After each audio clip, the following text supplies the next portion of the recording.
scheme of research and development in forensics from the Department of Home Affairs, Government of India. She also served as a senior research fellow in Central Forensic Science Laboratory, Hyderabad. She served as a project trainee for a year at the National Aerospace Laboratory, Bangalore. And she also served as a software engineer for a year in a multinational software company, Bangalore. And she received Jindal Merit Scholarship, and she also the recipient of 2 Best Scientific Paper Awards, one in All India Forensic Science Conference, Kolkata, and other in National Cyber Safety and Security Standard Summit, BITS Pilani, Hyderabad campus. And she has published more than 50 plus research articles in journals and conferences, and also published 2 patents at Indian Patent Office. And she is a registered patent attorney of Indian Patent Office. Her research areas of interest are image and video forensics and computer vision, etc. With this brief, she also been awarded FWA Higher Education Faculty Award in the year 2026.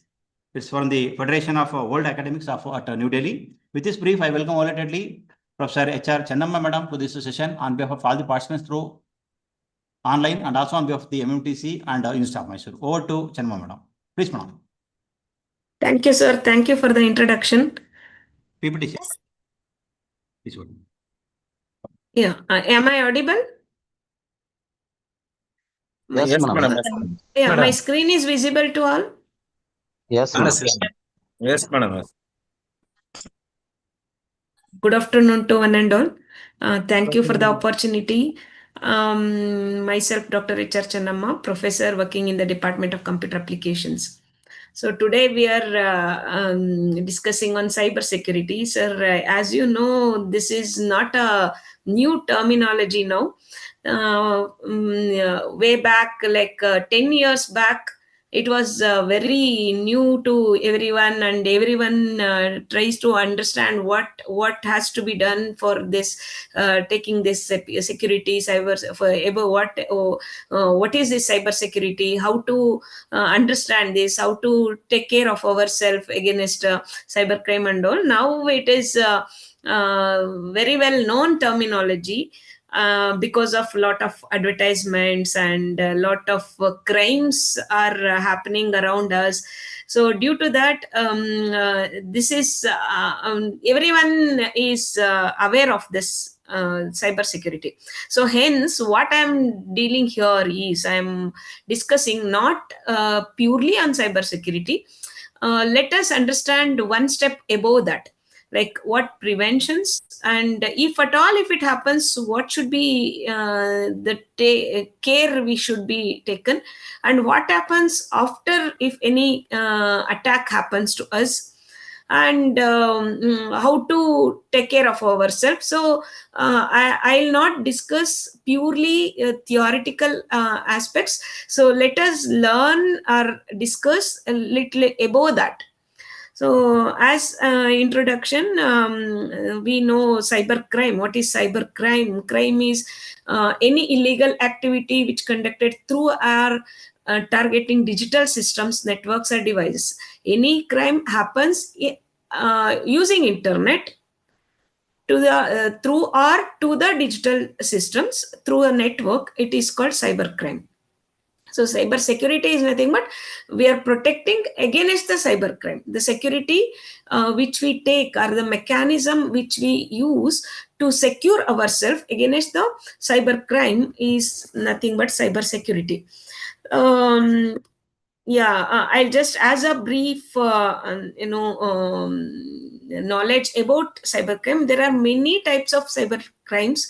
So here the well-known and normally every day what we come across few cyber crimes in our day-to-day life. So I have listed only those here. So these are already even now our children also know about all this. So anyway, hacking is nothing but unauthorized information. Accessing unauthorized information is hacking, and identity theft. It is nothing but stealing the login credentials or personal information, it is identity theft.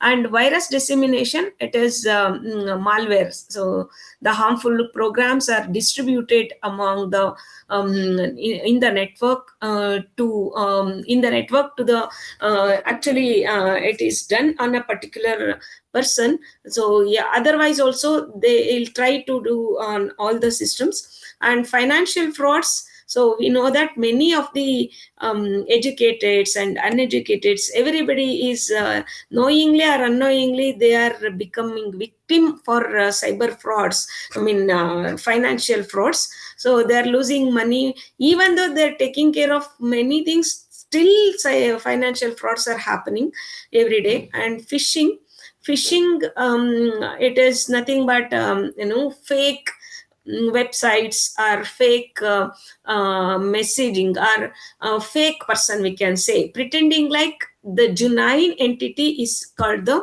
phishing. And cyber terrorism is actually, it is a process. So at immediately, like at once, it cannot be cyber terrorism cannot be happened over the period of time. Like two persons becomes friends, and then they share their feelings, and later one person tries to threaten other person by knowing their personal information.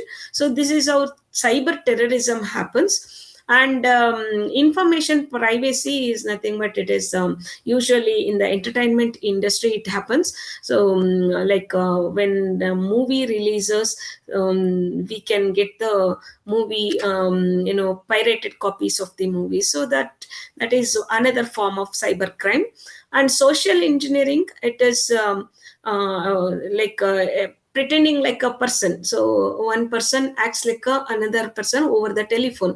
So as a bank employee, or as a parent, or somebody else, like as a genuine person. So he will act, and he tries to manipulate, and he will tries to grab some information or money from others by exploiting their feelings, so our emotions. So these are the commonly occurring cyber crimes. Still there are many, a list is a very big one.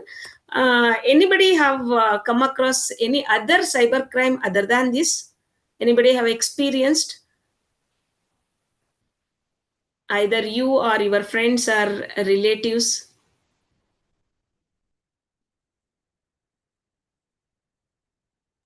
Okay. No, ma'am. Yeah. No, ma'am. Some type of digital arrest is there, no? Yeah, correct. Recently that now actually a lot of awareness we got about digital arrest, because that cannot be happened with the police station. No police will arrest digitally. So people are aware nowadays, I think. Yeah, that was the new crime. Correct. Yes, That's a good point, ma'am. I should add that. Any other?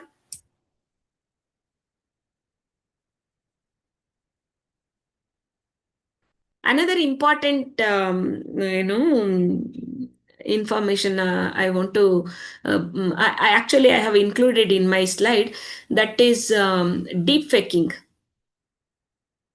isn't it? So deep fake videos and audios.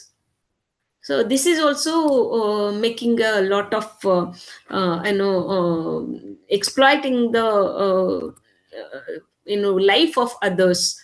I have listed a few such spoofing ideas. I mean, usually what we do is we heard that don't click on unknown links and don't share OTPs. So these are all the common cautions we used to get, even through telephone when we call to somebody. So we get the sentences, or the cautious statements. and also through the bank websites, and we get you a lot of messages on don't click on unknown links, and don't share OTPs, and don't share your passwords. These are all the common precautionary measures we take. Upon that also, there are many cases happens. So this is usually because of what we can say, ignorance, or sometimes immediately we react without reading. So that's how sometimes it is very difficult to escape from the cyber crimes also. It is happening. Even well-known persons, some polices who are working in cybercrime branches also, they lost money, and professors and many educators, they have lost money even though they know all the precautions. So these are all some of the examples of such where URLs. So you can see what's wrong here in this. So bankofamerica.com. So we may get a link like this. So here you can observe there are two F are there. So OFF. This is a fake website. And also paypal.com.securesite.com. So this is also a fake website. They usually fake websites will be done in this manner. This is Walmart. Can anybody identify what would be the wrong in the year? Walmart.com. Walmart is a online shopping website. Is it capital W, ma'am? No. Ma'am, double L. Yeah. Double Yeah, L. correct. Yeah. This is not L. This is capital I. So unfortunately in English, capital I and small l are same. So you can see the PayPal. It is L. But here in Walmart, I have written 2I, capital I's. So nobody can come to know that, nobody can think of it as a fake website. So this is how the problems are occurring. And the third one is sbionline.com. So here you can observe O is 0, not capital O. So usually the spoofing happens like this. So in these cases, we should be very careful. So that's the main point here I want to stress here. So one more thing is what we here, don't click on unknown links, especially this .apk files.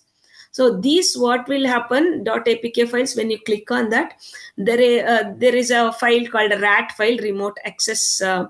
It will enter into, it will be installed into our mobile phone or the laptop, and then it will keep sending our information. So that is the remote access trojans. So when it will be installed, it will keep sending all the information to the person who has sent this. So if we see Mysore University of Mysore.apk, usually we may not observe .apk, and we will click on that. If we click, so what happens? So our device becomes compromised. So this is how happens. So what is the solution for this? So can anybody give opinion? So probably, even though we are very cautious, sometimes we may click on this unknowingly or urgently, or sometimes. So probably all the time, like 99% we will be very careful, but still 1% it is possible to happen. So at that time, the thing is, so we should be careful. Even after happening this also, we should be in a protected manner, that nothing should be lost. So we should not lose anything. So in such a way, we should be careful. So for that, what should we do? I'll tell you. So this is the one page, I got the information from the net, that so every information about us is shared in all the social media websites. It is nothing like we don't know to anybody. If anybody targets somebody, so definitely they can get everything about them. It is not a difficult task because all the social media websites are collecting all our identities like face, name, voice, everything what we do, and how we are using internet, for what purposes we are using internet. So everything can be possible to get. If we really want to know about somebody else, it is possible. So hence we should be very careful in any kind of online transaction or online conversation.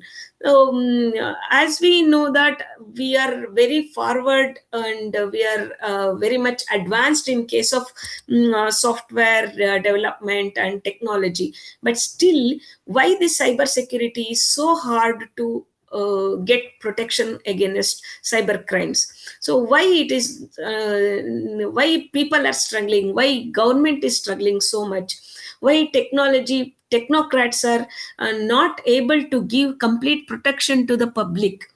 So why public are also struggling against this cyber crimes? So why what there is no proper measure for all these cyber crimes? So why it is happening? Because there are three reasons.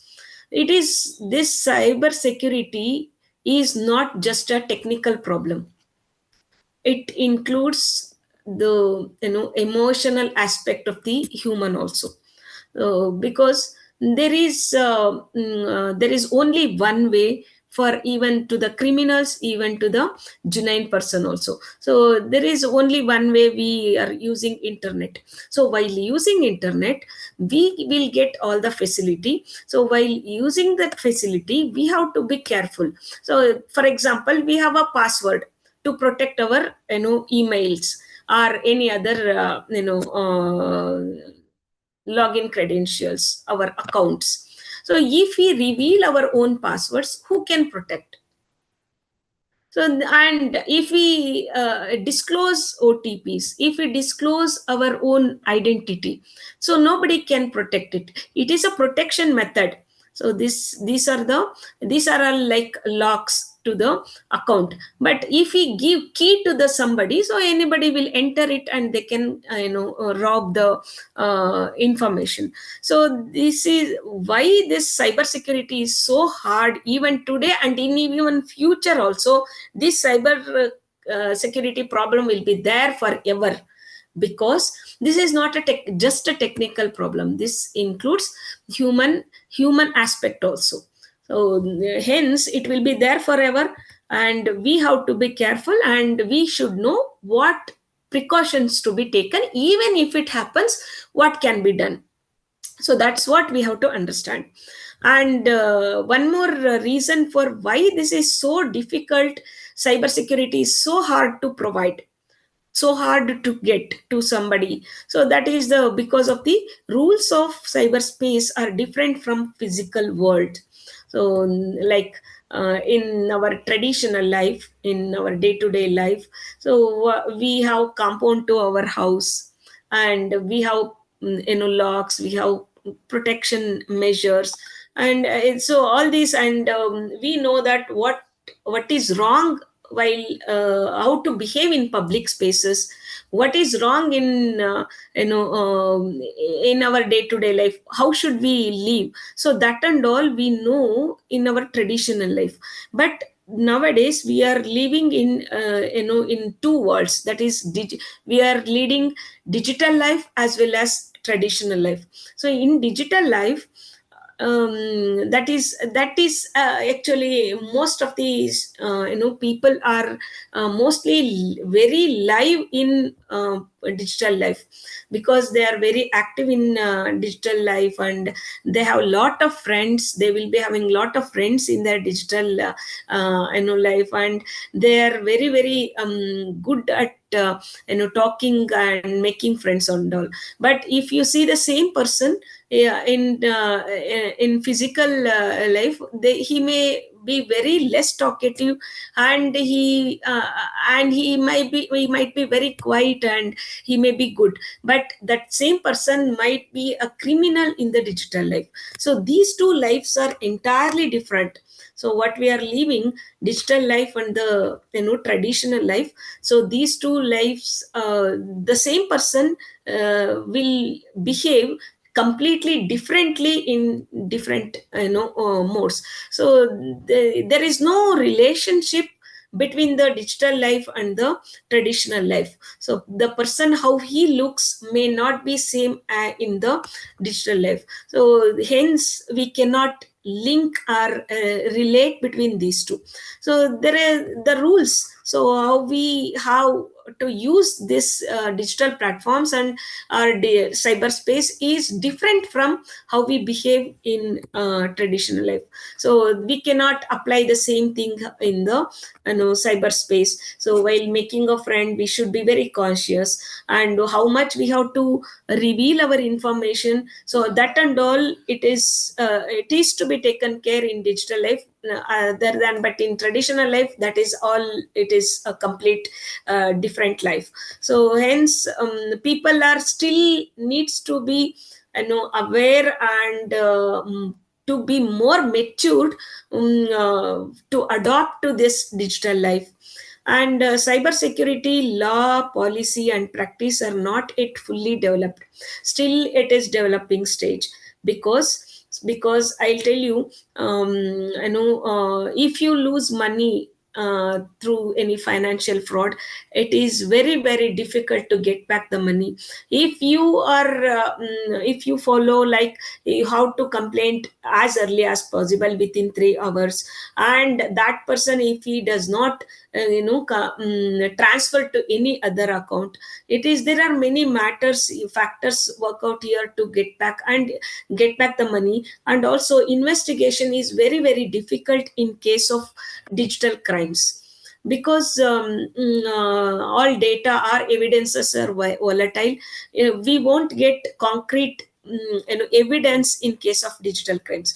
Mostly 99% of the digital crimes are still unsolved. It is not possible to resolve it because data is volatile, and there are many issues. Like, see, any crime happens means it is in case of digital crimes, it is global in nature, but investigation happens locally.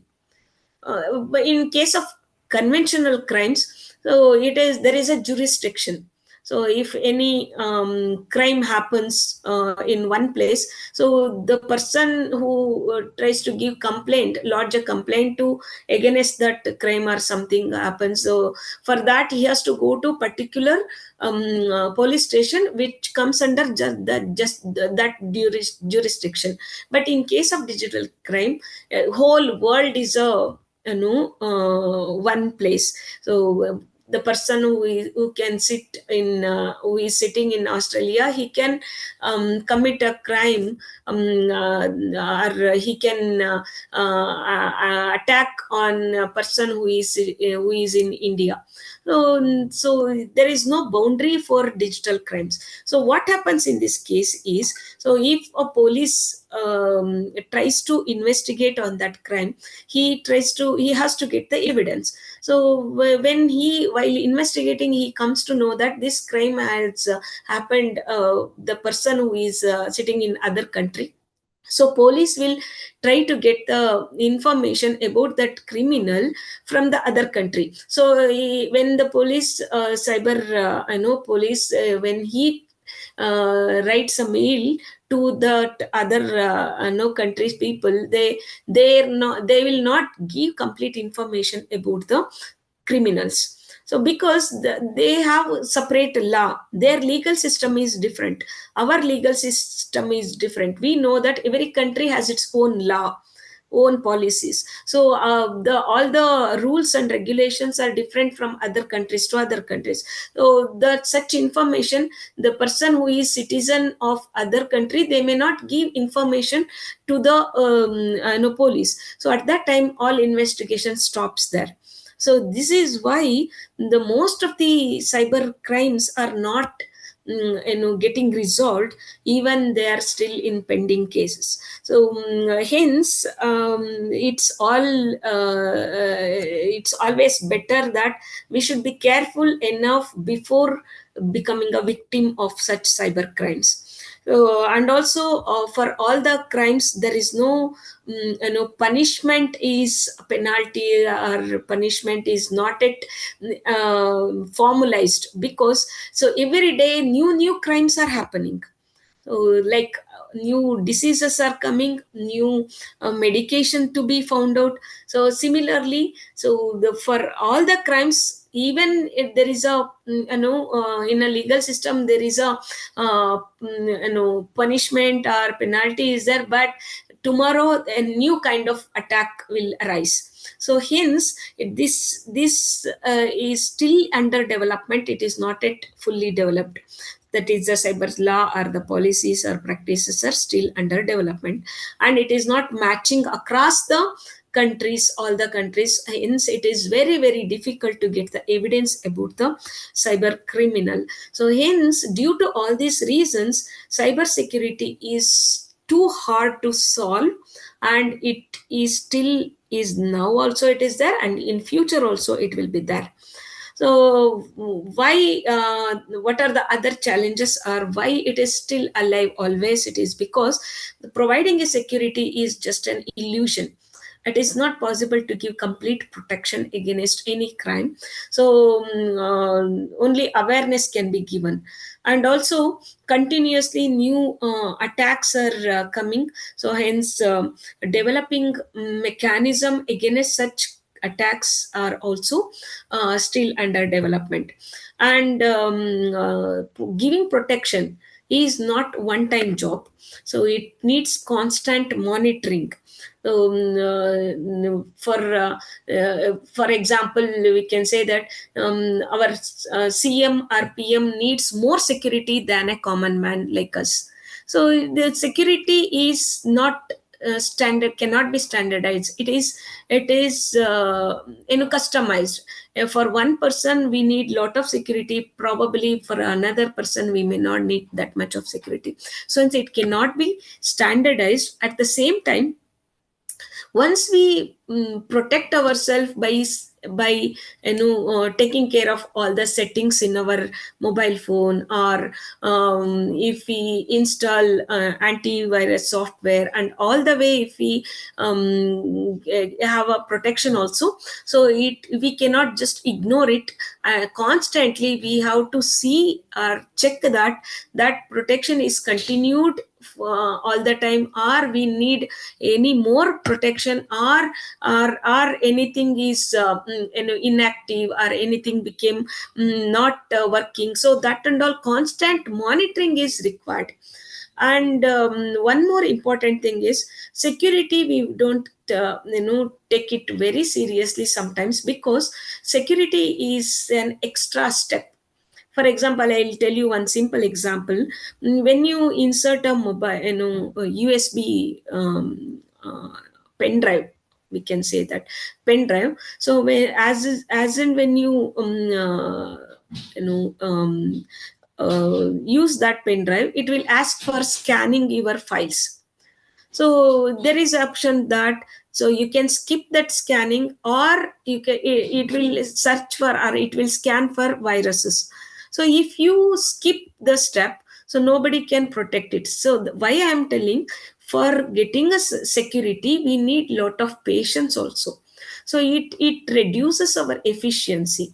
We need extra time to take security, because this security is not integrated in the system. For example, operating system is implemented in such a way that so it will work without security, because for the better efficiency, if we need security, that will be added upon the core development. So as an extra step, for example, we have a iron door to our front door on the wooden door. So we have two doors usually to our houses. So one is wooden door, and upon that we used to put another iron door. So it is our duty to put lock to even to the iron door also. If you don't lock the iron door, so it is easy for anybody to enter into house. So that's how the security is always an extra step. It will not be integrated in the system, hence it reduces the efficiency. Usually people will skip that step. The security step will be skipped, hence that is one of the reason for what the cyber crimes are happening. So the reasons behind all these crimes are, who is the reason? Why, what makes cyber crimes are possible by the criminals? Awareness, ma'am. Yeah. So basically we can understand that sometimes we are the reasons. So this is the facility we have, so we have to be aware of how to use it. So, and one more thing is rapid speed in change of technology. So now our mobile phones become everything. So previously in earlier days we use our mobile phones only to message or to call, but now it is our camera, it is our audio system, so it is our for chatting, for doing shopping, or to get education, and to send videos. For everything we are using mobile phones. So yeah, finance also, correct. So for doing financial transactions, so this converging all the technologies into one device.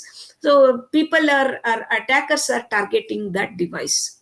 The rapid speed in change of technology, and we are using one device for everything. So when it gets compromised, it is very, very hard to get protection. So that is another reason. And another important reason is criminals are deceiving the human mind by manipulating emotions, like a lottery system, or when he is in panic, so they try to threaten him, or showing some bonuses, or free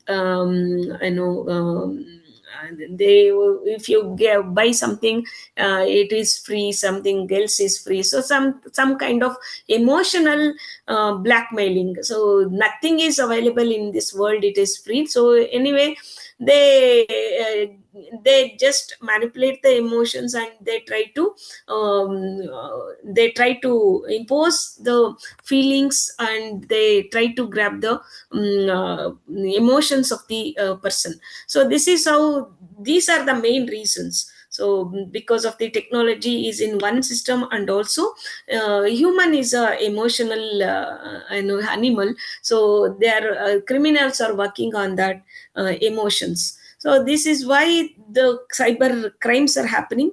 Usually right now we have only these solutions, like use strong passwords, keep your software updated, manage your social settings, so get protection with the settings of your mobile phones, and install antivirus software, enable multi-factor authentication, be careful using public Wi-Fi. So these we have to follow. So sometimes if it is not possible, or by mistake if it happens, so I'll tell you one hint or the tips, that so don't keep a lot of apps which are your bank apps in your mobile phones. So use one app of one company, one bank, and only do the transaction only with that app. And if why I'm telling is, so it is very, very difficult to escape from cyber crimes. Sometimes it may happen. So once it happens, we should not lose lot of money, or we should not become victim of for a big attacker. So if we lose, so we should lose little.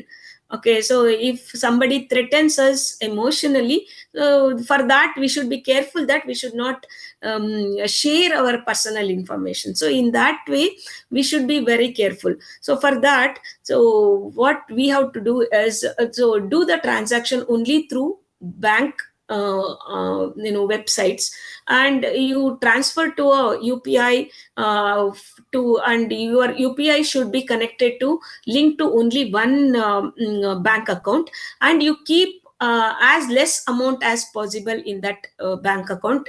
If at all, if it somebody grabs some money, or if some fraud happens, at least you can lose little amount rather than losing lakhs of amount. So like that, you maintain two accounts. One account you maintain by transacting through online internet banking, that is fine, and other other account through UPI. So in that account you keep less money. So if at all, if it happens any attack, so then you can lose only less amount. So that is a precaution you can take. So if at all, if you become a victim. So one more important point I would like to highlight here is, so other thing is like day-to-day life, every day we are seeing AI images. So now all irrespective of any age people, we are creating lot of images through AI, that is OpenAI, that is ChatGPT.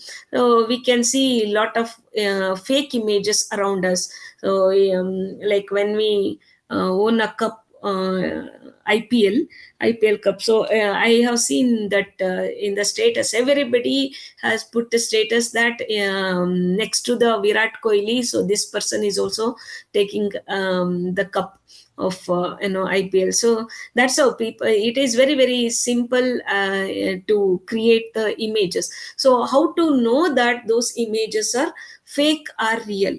So that's the important another topic I would like to cover here. So basically we have 4 types of data, that is images, videos, audios, and text. So among these images, that is the photos, are the most attractive and most pleasing method of conversing among the people. So we know that more than anything else, we used to send information only through images or the photos. So a lot of photos are shared among the social media like WhatsApp, Instagram. That's why those platforms became very, very famous, because they allow photos to share instantly. But all photos are not genuine. So my intention is here how to understand whether the image is fake or real. So I'll show you a method how to check it. Okay, so this comes under whether a photo is fake image or original image. So this is the topic of forensic people. So that area is called digital image forensics. So this is nothing but digital image forensics is nothing but detection and gathering of potential legal evidence of the misuse that are caused by the unauthorized users with digital images. So that is basically need to find out verify the originality of the image is nothing but the digital image forensics. Okay, in our day-to-day life, this is the statistics collected by Times of India. In WhatsApp, yeah, this is the statistics of only WhatsApp. So in the WhatsApp, around 41% of the messages belongs to text type, and 35% of the information belongs to photo, and 17% of the information belongs to video. So out of this 35% of the photos, basically only around 10, yeah, it is 74%. So around quarter of the images are only genuine, and other 3/4 of the images, that is more than 75% of the images what we get are fake images, that is the manipulated images or the forged images. So out of this 75% or 74%, so there are 3 types of fake images. One is called out of context photos, another one is meme photos, and another one is photoshopped photos. So what are these different types of photos? So what I'm telling is here only fake photos. So I am discussing about fake photos. In fake photos there are three types. So one is out of context photo, meme photo, and photoshopped photo. So what are these? I'll explain in the next slides. So actually these platforms are very useful, even though we know that 74% of the information what we are getting in our social media is sometimes it is fake, or especially in case of images. So even though we know these statistics, but still social media is allowing us to share all the information. Nobody is asking, nobody prevent that. So we can report it is we can report against him and we can block their number, but social media people will not, the owners of the social media people will not take care about this, because there is a section called section 230. It is called Communications Decency Act.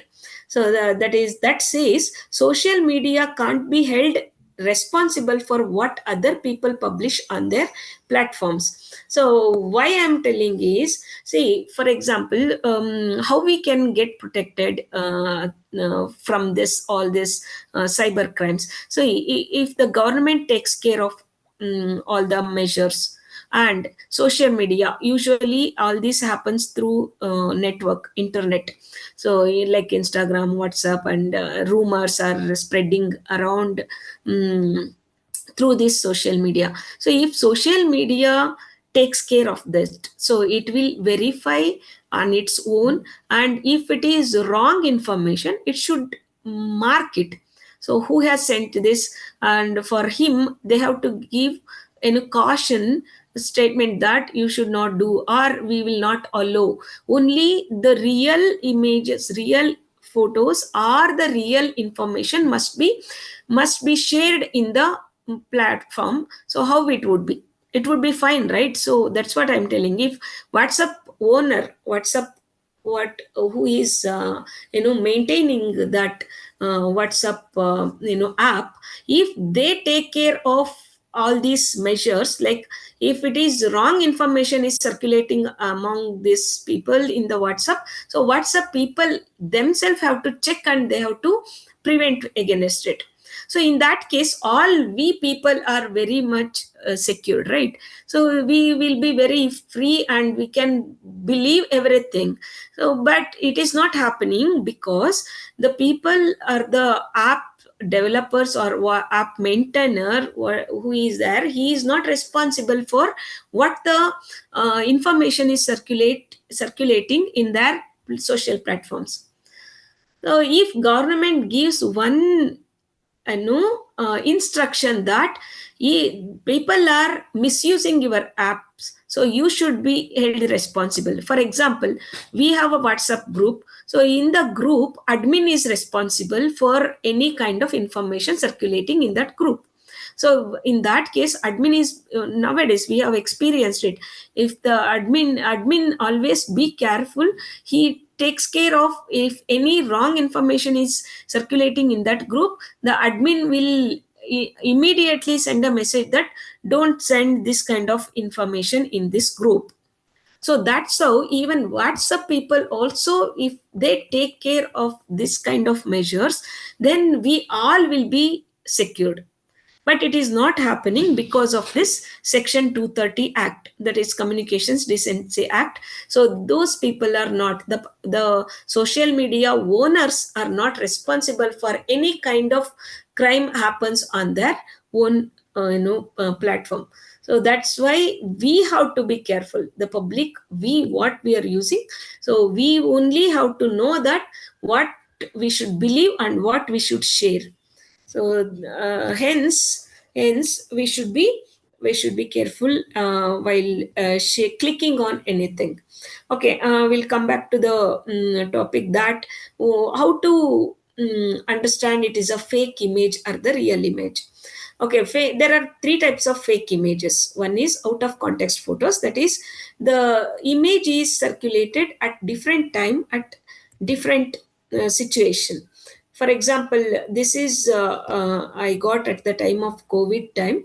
So at the COVID time, all the supermarkets were closed. So due to that, there we know that all were AC maintained. So due to that, COVID time, what we got lockdown period. So like this, the fungus has developed on all branded items. Hence, don't buy this. So these images were circulated at that time. It became a viral image, and actually this has happened in Malaysia but not in India, but it is circulated throughout the world that it is don't buy anything from the supermarket like this. So this is out of context photos. So that is, it has happened somewhere at other time, but it is sent to some other place as if it is happened here at this time, at the present time. So that's how the images are using for at different time for different purpose. The same image, the image content is not been changed, but it is showing at different time. So another example is, this is due to the starvation and the lack of order, a lot of cows have died in Kenya, but in 2012 I think. So in Rajasthan, so they, one of the journalists has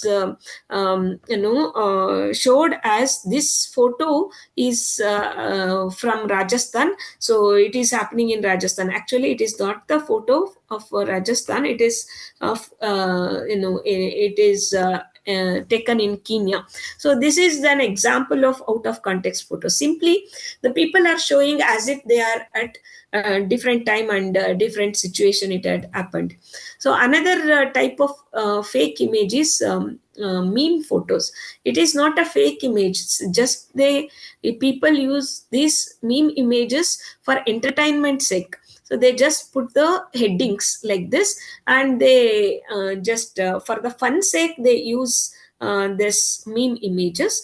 And so these are the examples of meme images. So is a Hrithik Roshan acted in 2 movies. Just they have taken these photos and they have put a different caption to this, headings to this. So this is examples of meme images. And another dangerous form of fake images are manipulated images. So that is the content of the images itself is different. That is like AI generated image. So all these contents are fake. They're not exist. So such images are called a real, fake image. So manipulated images are the forged images. So here I'm showing you 2 images. So if I show only the left image, probably we will believe that. So this is in such a way that it is a real photo. By just by observing through naked eye, it is very difficult to understand whether it is a fake image or real image. These are all examples of such fake image and the real image. You can see that. So yeah, I'm just showing you all how it is created. So the right side photos, 2 images are superimposed in the created image. Just like this, these are all the common images nowadays we are seeing, and it is possible to create easily also. But the thing is how to detect, how to say whether it is a real image or a fake image. So that is the question. So not that creation is very simple, anybody can do this. So now the question is how to understand whether it is a real image and the fake image. So photos can now, it is no more retained as a, remained as a evidence in the court also. So earlier days it was images or the photos were used as a evidence for any cases. Now it is not possible to, or not allowed to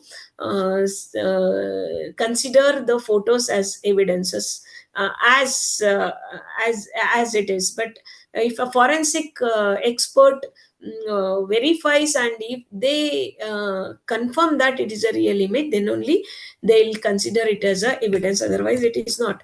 Hence photo is not been remained as a real evidence. So if the photos are used for good purpose, it would be fine, as to design magazine cover, for education purpose, for entertainment purpose. So photos and videos are not been editing nowadays. So if it is done for the good purpose, it is always welcome. It is always better. But the thing is, it is being used to damage the image of a person, to damage the respect of a person. So hence it is not allowed. So this is how the people are using. So this is another image. Sachin Tendulkar is holding a gun and threatening somebody. It is all common nowadays, but now people are understanding that it is not real. How they are not, and how they are understanding, how they are distinguishing, because just because by observing the content, they are telling whether it is a real image or not. For example, if I show this image, definitely people will say it is a fake image. How? Because we know about Sachin, he cannot do like this, so hence it is a fake image. So this also, it is a fake image. So by understanding the content, by observation only, we are telling. Do we have any tool for this? Scientifically, can we say whether it is a fake image or a real image? Yes, we have a tool. So I'll show you that tool later. So how the images are realistically creating is one such example is here I'm showing. So it is very, very hard to tell which is the real image among these four images, isn't it? Is it possible to observe anything to say whether which image is a real image or a fake image? All looks real. Yes, ma'am. Yeah, all looks real. It is very, very difficult to just by visual inspection, it is not possible. ನಾವು ಬರೀ ಕಣ್ಣಲ್ಲಿ ನೋಡೋದ್ರಿಂದ ಹೇಳೋದಕ್ಕೆ ಸಾಧ್ಯನೇ ಇಲ್ಲ. So you can see this fourth image. So we have shadow of this bridge also. So how realistic it is. So all this trees shadow also there. So here also so realistically images are created. But we are at the state that it is creation is easy, but we are not in a position to say this is a fake image, this is a created image, this is not a real image taken by a camera. So we are in the state that in this situation we can declare that all photos are fake, no real images, because we are in the state that we can't believe any photos. So hence, so before sharing such images, so this is another example. So easily it is possible to create such images. Anybody can do this. Usually how we are doing is we are assessing the content of the image, contextual assessment for image credibility. So fake images and the real images, we are telling based on our experience, prior knowledge, not scientifically, not by checking by any tool, because by naked eye it is very difficult. So hence what we are understanding is we will look at the content. So if it is believable, maybe fake or real, or if the content is very wrong, it is unusual, then we say that it is a fake image. So only based on the contextual assessment we are telling the credibility of the image. So that's what I'm listing here. So how people are evaluating the credibility of the images is based on their prior experiences and based on their viewers background, or another way is digital media literacy. So that means, if we know about how to use the tool to detect whether it is a really or fake, so that is also another method. So based on these three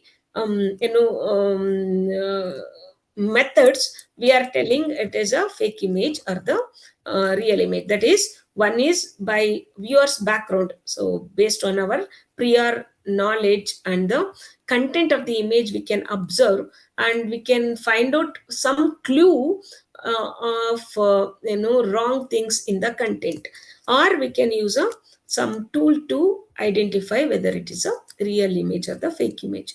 So basically we can categorize into two features.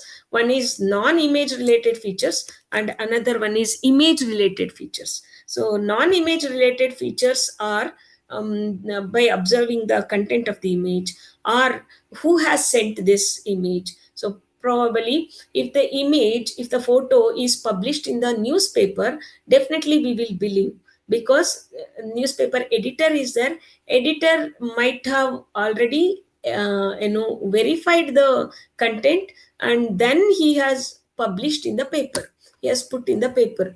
So that's how we believe. Some authorized person who verifies and then only he puts in the paper. So hence all the content comes in the newspaper, we will believe it is a real information or the real image. But if we get such images through our WhatsApp account or from Instagram, we don't believe. So that is a source trustworthiness. So where it is circulating, from which platform we got the image, so based on that also we are declaring it is a fake image or a real image, because it is very difficult to understand by visual inspection. Hence we are finding other evidences from where it has sent, who has sent it.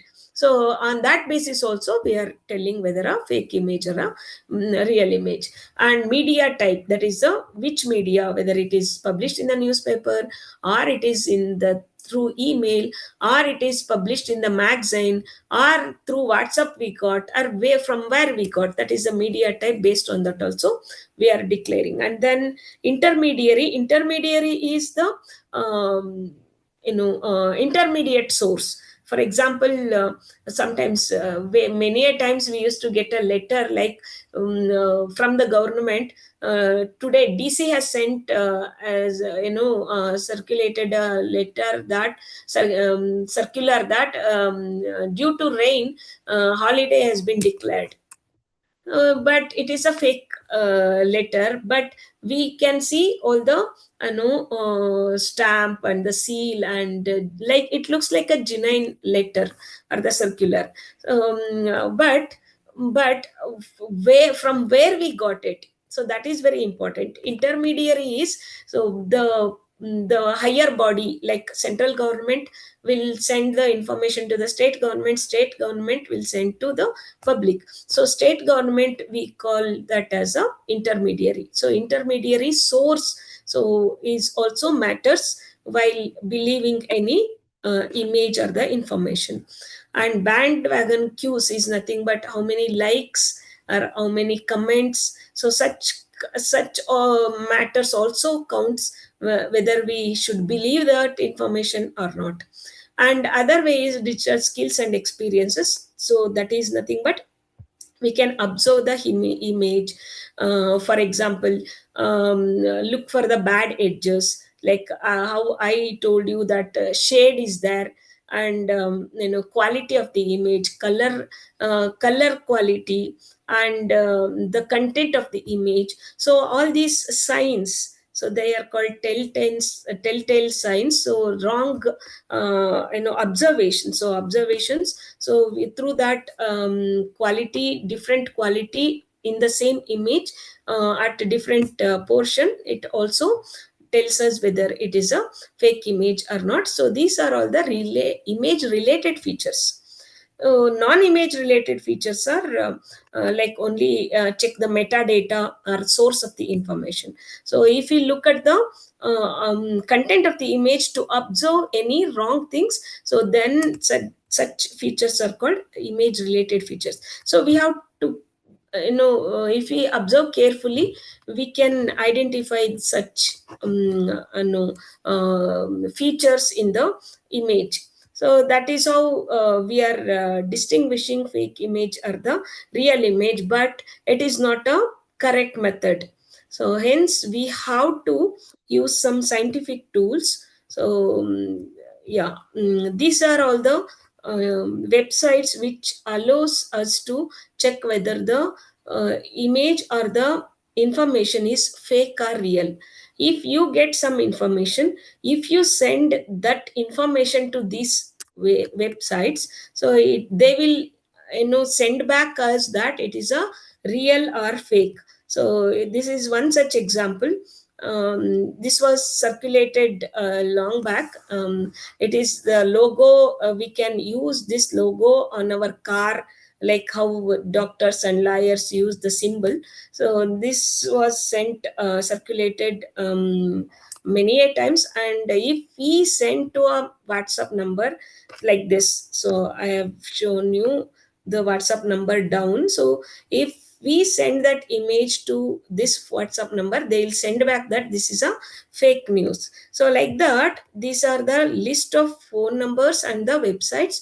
We can check whether our whether any information is true or fake. So this is the another method.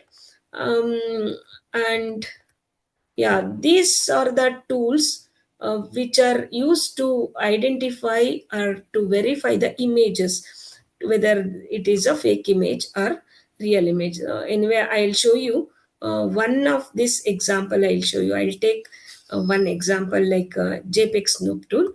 Okay, yeah, like I have a list of images here. I'll just yeah. Okay, I have. Are you able to see my screen? Yes, madam. Yes. Okay. Yes, See, madam. I have these are all the fake images I have collected, and in another folder I have kept the original images. So these are all the original images.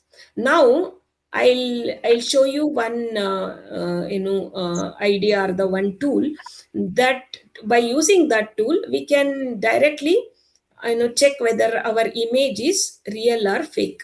Okay, this is called JPEG Snoop tool. Okay, so this is called JPEG Snoop. So if you open, that is openly it is available. I'll just show you how to open this. So I have installed it, you can see here. So this is the JPEG Snoop tool. If I click on this, double click on this,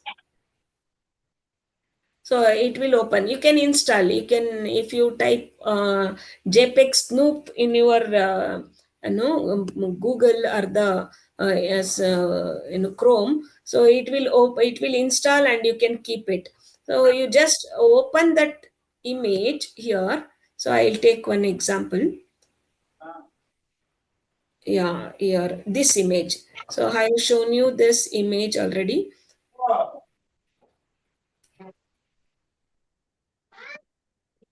Yeah, here what it will show the results is, see, this is a edited image. So you can, this is the result of that tool. That is, it is a edited image, it is a processed image, it is not a real image. That's what it will give. So this will give in four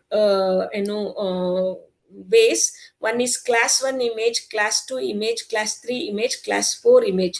So if it categorized as a class 4 image, then it is a real image. So this tool, everybody can use it, and it is easy to understand whether the image is created image or the real image. So I'll show you another image. It is a real image. So it will show 100%, it will show correctly that. So any image if you upload, it will show us whether it is a fake image or a real image. For example, see, the output of this is class 3. So if class 3 or class 4, then it is original. If it is class 1 or class 2, then it is a fake image. So like this, we can use this tool to check whether the image is real or not. So this is another image.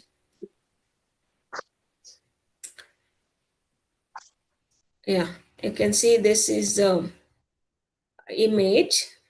So this is a real image because I have taken this photo, hence I'm sure this is a real image. See, class 4, it is original image. It clearly says that the given image is original image or not. So like this, we have to use some scientific tool to check the originality of the image. Not only that, another way also I'll just tell you. See, and there is another website called TINEYE. This is a reverse image search. What it will do is it will just check whether the image content is already publicly available or not. For example, say this is the website. If we upload an image, yeah,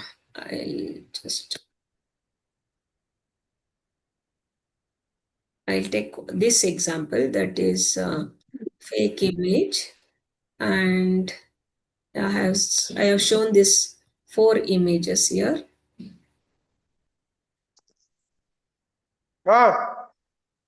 Yeah, you can see here the results I got.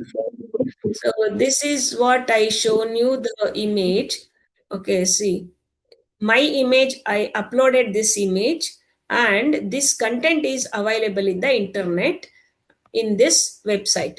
So like this, we can check the content of the image, whether it is already available in the other website or not. So this is I uploaded, so it is already there like this in other website. It will just do the reverse engineering, reverse search, that the same content is being anywhere in the any other website or not. Like that, it will check. So this is our image, and this is, you can see, this is another image. So like this, if it will fetch from the internet whether the same image is present or portion of the image is present anywhere in any other website. So like this, even we can check that whether the image is real or fake. This is how we can check the image, about the images. So yeah. Yeah, if anything to be asked, thank you for the patient listening. So if you have any queries, you can ask. Good evening, ma'am. Good evening. This is Dr. Namita from Chemistry Department, Rural College, Kanapura. Yeah, thank you, madam. My question is, whenever we'll download any app, they'll ask to access, they'll ask the permission to access the contacts and Yeah, madam. the Yeah, PCs. correct. Is it safe or is it secured? No, Can we give the actually it is not secured, but the thing is, if you don't allow, it will not get installed. Yes, ma'am. That is the problem. Yeah, even no other option, madam. We have to permit it. We have to allow. It is not safe, but if we want that app, we have to allow permission to use our contacts and gallery and all. Otherwise, it will not installed. So, for example, what happens in Netflix? Okay, Yeah, if you take subscription, if you pay 1 month amount, it automatically auto debit will be enabled. Yes, ma'am. Yeah, I have checked sometime. Actually, I have experienced it. I didn't observe it.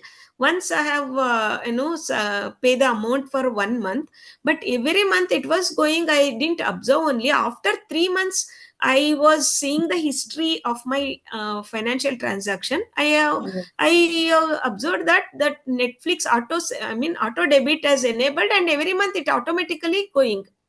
I So asked this later, question, ma'am. I asked this question. They said there is no option for regular every month payment. We have to go for auto pay.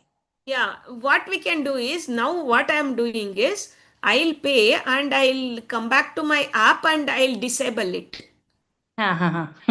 Immediately I'll disable it. I'll pay for 1 month, and auto save will be disabled manually. We have to do it after Yes, paying. ma'am.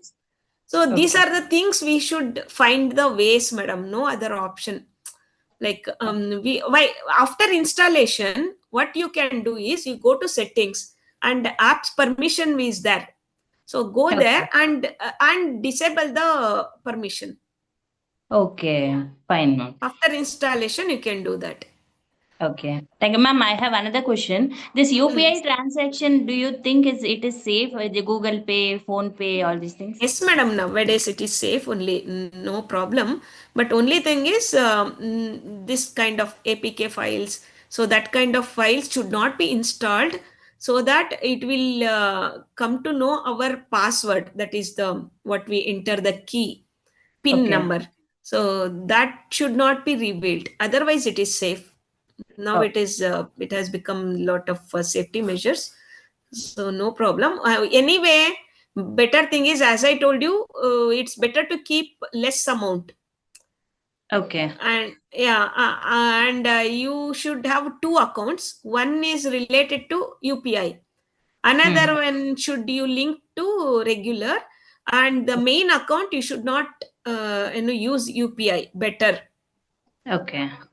Okay, the main account, if you are salary account and all, don't link to any of the apps. So you just transact, or internet banking you can take, and from there you can send to other account. To other account you can use the UPI. Okay. Thank you, ma'am. Thank you. Yeah. Good evening, madam. Good evening. You said or told tiny I think TINEYE. Yeah. I uploaded one image, madam, just to do it. So it is showing zero images, zero match. Yeah. Sorry. Yeah, correct, madam. Because, ma'am, if you upload your personal image, personal photo, it will not identify the what that TINEYE does is, if that image is available in any other websites, public websites, then it will show. I mean, I have uploaded the image from WhatsApp. It's a WhatsApp image, madam, not a personal one. So it Yeah, is but still, madam, that image, if it is present in any other websites, it will show. Okay, that website should be a public website. So this JPEG Snoop tool you can use. That will give 100% correct result. No, I was the doubt that if it is zero match, then it is not forged one, or it is a authentic one. No, not like that, madam. It is not like that. That image is not present anywhere in any other websites. That's what the meaning. It is not about forgery. It will not tell about forgery. Okay. Yeah. Okay, thank you. Yeah, thank you.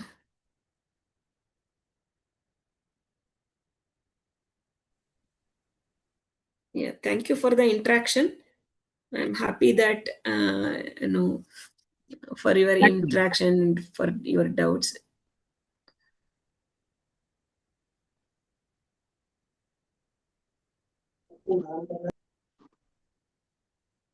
Sir? Thank you, ma'am. Thank you. Thank you, ma'am. Thank you. Thank you, ma'am. Thank you, madam. Thank you. Thank you, madam. Thank you, ma'am. Thank you, Thank you, madam. madam. Thank you, Ma'am, madam. can I propose the vote of thanks? Are you there? Thank you, ma'am. Okay, No, ma'am. pardon me? I would like to propose vote of thanks. Yeah. Yeah. On behalf of all participants and MMTTTC, Mysuru, I would like to thank Professor Chennamma Madam for delivering a talk on cyber security, which included concept of cybercrimes, types of cybercrimes, website spoofing, and many more interesting concepts on cyber security. Thank you, ma'am, for creating an awareness towards the cybercrimes and on cyber security. Thank you. Thank you, ma'am. Thank you for the opportunity. Okay, Thank you, ma'am. ma'am. Thank you Shall so I much, leave the ma'am. session? Yes. Yes, Okay, ma'am. thank you. Thank you. Thank you.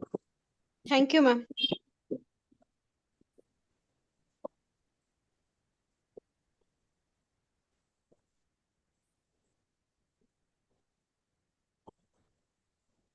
Thank you, ma'am.